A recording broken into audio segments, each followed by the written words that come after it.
Hey guys, thank you for tuning into today's video. And as you can see, we're at my desk today because we're going to be talking in this video all about the laptop lifestyle, being a digital nomad, working from home, freelancing, all these terms that get bandied around, which, basically mean working in an alternative way. So whether you're working for yourself or you're working for a larger organization, but you're basically not in that traditional office space. So you may be working from home, or you may be working on the go from coffee shops and that sort of thing, or working while you're traveling, or working in a co-working space in a less traditional format than the standard office or standard workplace that we've become used to. And it's definitely a growing trend. So, over the last 5 years, it feels like this way of working has really taken off, and there's lots of real champions of it online. You only need to go on YouTube and see the adverts for all these people who are on the beach and are making thousands of dollars a month from being digital nomads and working in a different way. So there is that side to it. It's sold into us as this kind of sexy, young, modern way of living and working, which gives you the freedom to do what you want and means that you're not chained to a sort of rigid industrial style kind of factory sort of way of working that's happened for so long. And this is a growth movement. And it's really interesting for me because, to give you a little bit of background as to why I'm talking about this today, and I have my laptop placed here so you can see it. So, and I'm sorry if I keep coming to this, I've got a bit of a runny nose, so apologies if I keep going. So yeah, I work from home now. I have been working from home with my husband since 2016. So that's 3 years now that I've been working this way. Previously, we ran our own business. We still do run our own business, but we ran our own business. We had a studio space with full-time staff. At one point, there were 12 of us. So we hired it wasn't traditional. We had a finance pole and all sorts of design studio goodies in there. But yeah, we basically ran as a normal business. We would work a Monday to Friday, 9 to 5. We would have full-time staff and basically worked in that traditional way. And then in 2015, we began to reassess if that was really what we wanted to do.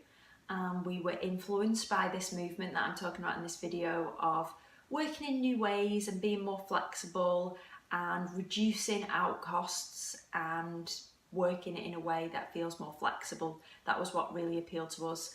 So after a difficult transition, it's not easy always to transition into this way of working. It takes guts, it takes bravery, and it takes, I think, having a vision and using your intuition to know that you at least need to give it a try. So if you're working in a full-time position at the moment and thinking, oh, I feel so fixed, I feel stuck, I really want more freedom, I really want more autonomy, I want to be able to choose my hours, then you have to find that bravery within yourself to think, I'm going to give it a go. But I'd say before you take that step, it is really important to do some initial research. And I think that initial research, obviously, in how viable financially and how viable your idea is of how that setup's going to work, and whether it is, a pipe dream to want to travel around the world and work, or whether you've actually thought about the practicalities of how you're going to work that out from, reliable internet connection, clients that are going to be happy for you to be doing that, time differences, if you considered the nitty gritty, so have the big dream and have the vision, but then practical on a day-to-day level, how are you going to make that work? I think that's a really important key step. So there's the practicalities of it, and then there's also, for me, which I feel is really important and what I want to mainly focus on today, is it right for you as a individual? So we know that everyone is so different, and there might be common traits that put us into groups, but we all thrive in different ways.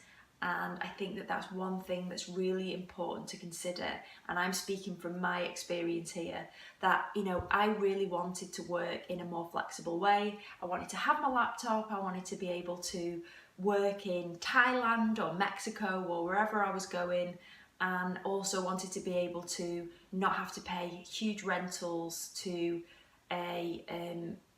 an office space when I could be working from home. I could convert my loft, which I'm in now, and have a more profitable home. If we come to sell this is added value. And then also just having that ease of being able to just, you know, not have a huge commute and come upstairs and start working.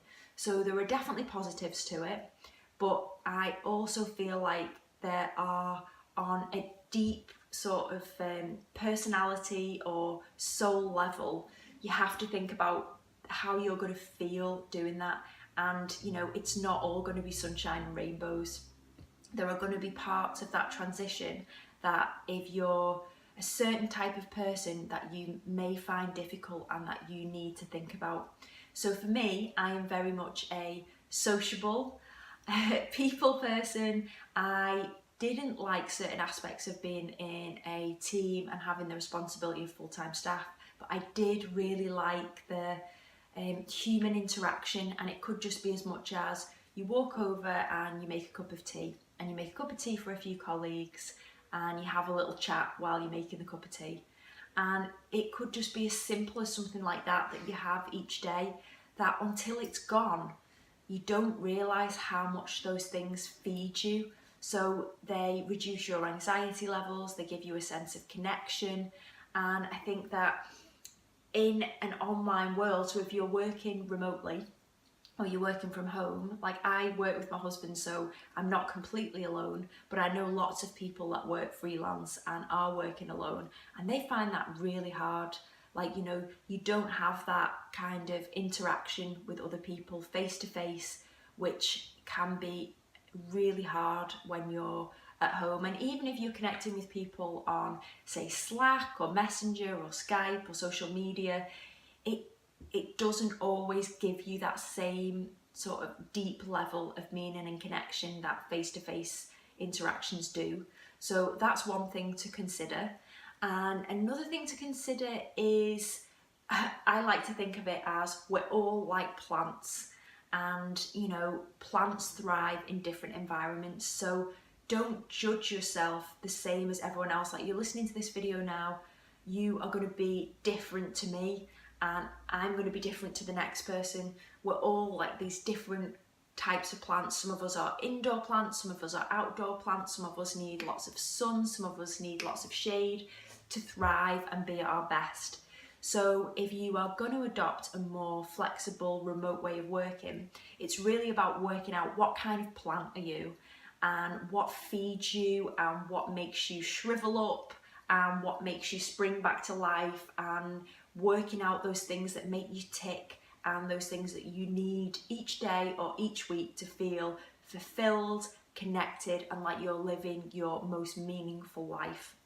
And for me, from my experience, when I started working from home, I hadn't really thought about all of those things that I was going to miss, and how much I was going to need to focus on changing my routine and integrating connection into my days.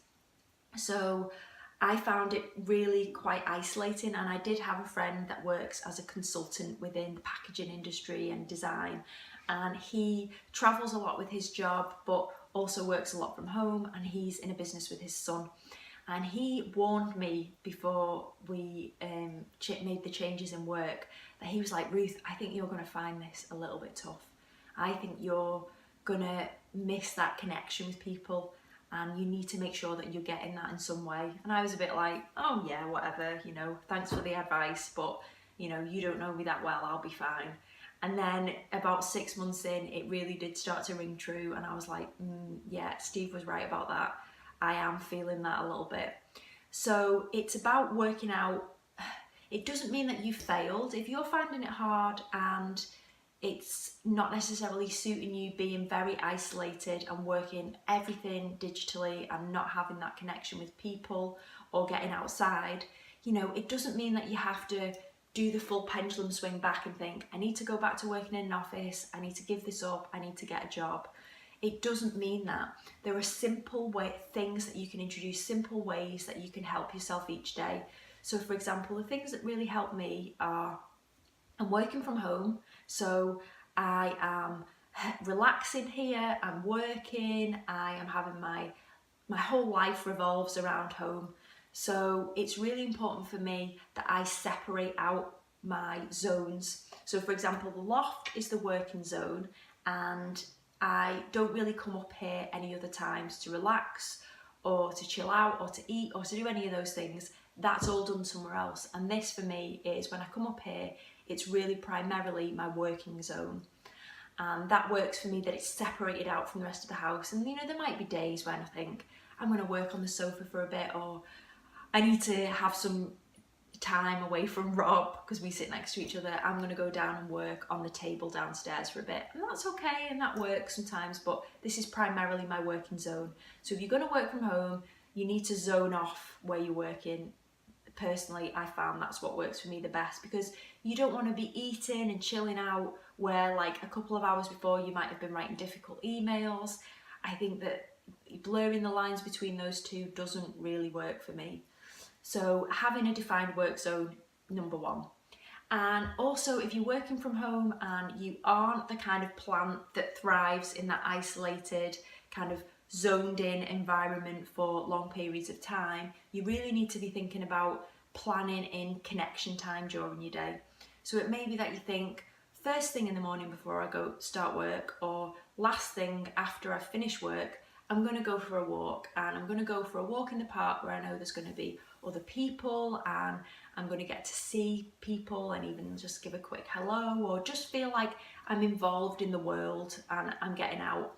Little things like, posting letters. If you've got some work letters to post, get out, go and do that. Maybe give yourself little breaks so that I'm going to get to see someone in a few hours time, and that will give you just that little bit of connection. That might be all you need.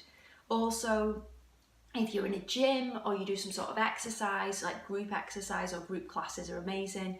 You can fit that in. You can go to a morning class, you can go to an end of day class, and you know that you're going to be getting that connection in other ways if you're working from home for the majority of your day.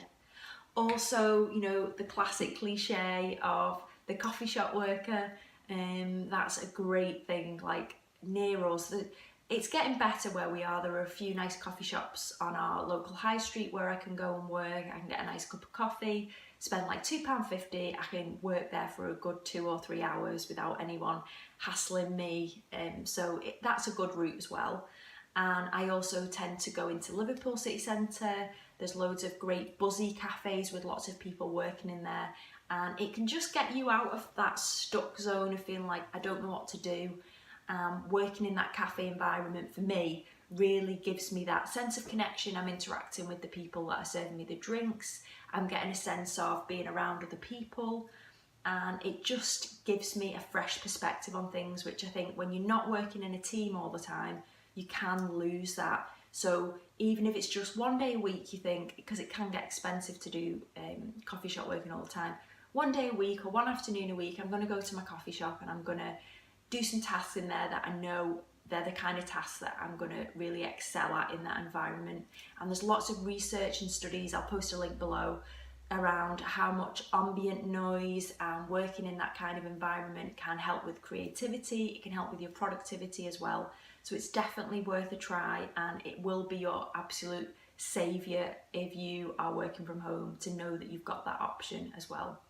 So that would be my second tip. And thirdly, I'd say that, if you are losing that team of people that you're going to be working with on a full-time basis, then you really need to nurture and enhance the other relationships that you have with potentially with your clients. So for example, for me, I work on a lot of client-based projects. So I'm working on projects where a client is paying us to fulfill a brief for them, whether that's a branding project or a website.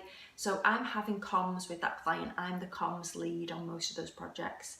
And what I find really helpful is Obviously, we do a lot of stuff on email, we do a lot of comms in that way, and that's the way we're being pushed to right now, is that that's the best way. Slack and all of these different messaging tools. But personally, I feel like having face-to-face contact with your client as much as possible, depending on geography. You know, if your client's in America or wherever, that's not always going to work. But having like Skype and Zoom and tools like that where you can have that face-to-face digital connection with someone is absolutely amazing. I get that real buzz feeling once I've come off those calls. I can get a little bit nervous beforehand, but I really do get a buzz and a feeling of, God, I've really like had a connection with someone and I feel like I'm doing really meaningful work. So that really helps me. And even just picking up the old school phone and talking to someone in that way, you know, there's lots of studies to say that hits our senses and our brain in totally different ways to writing text messages or emails. So definitely making sure that even if they scare you and you find them a little bit uncomfortable, you know, pushing yourself to make that call, arrange those regular catch-up calls with clients or Skype calls or Zoom is definitely a great way to keep that sense of connection going. So that is 3 ways that I think really help. And then another way, which is more of a reflective practice, is to keep a note and keep a journal of when you feel like you're really in the flow and you really feel connected and positive and just really happy with your work, and like just keeping a mini journal of what was happening at that time, who were you with, what was the situation. So it could be like, wow, I had a face-to-face meeting with my client today, we had coffees, we had a catch-up review, or we had a kick-off meeting for the project, and I left that meeting and I felt really psyched up, I felt really in the flow and like I was living and I was in that zone. So that may be the time that you find that, or you might find actually I was at home, I had been working on something solidly with no distractions for a couple of hours just on my own, and I really felt that was meaningful work for me. So there's lots of different things, and like I said, we're all like different plants and different types of people, and different things work for all of us. And I think they were the main things that I wanted to cover in this first video. I feel like this is a topic that I could probably do a series of videos on, because I've got the real life experience of making it work, making it profitable, making it feel like it's fulfilling, going through the peaks and troughs of working out what works and what doesn't, what I needed to integrate and what wasn't working. So it may be that this is the start of a series of videos on this. And I would love to hear that if you are considering becoming a digital nomad, freelance worker, or living the laptop lifestyle, kind of what are your fears around that? And if you've already started doing it, what's working for you? What have you found difficult? What would you recommend to other people within this community? What can we all help each other with? I'd love to hear your tips and your perspectives on how you found working from home and working in different ways as well. And I hope you're enjoying these videos that I'm posting. If you are, please like, share and subscribe so other people can find out about the content that I'm producing. And if you do subscribe, if you want to hit the little bell, that means you'll get a notification each time I post a new video, so you'll be sure not to miss out. And yeah, keep going, keep doing things, and you know, don't let fear hold you back. Everything that we're talking about here is about you becoming more you and becoming more true. So thanks for watching, guys, and I will see you next Tuesday for another video. Bye.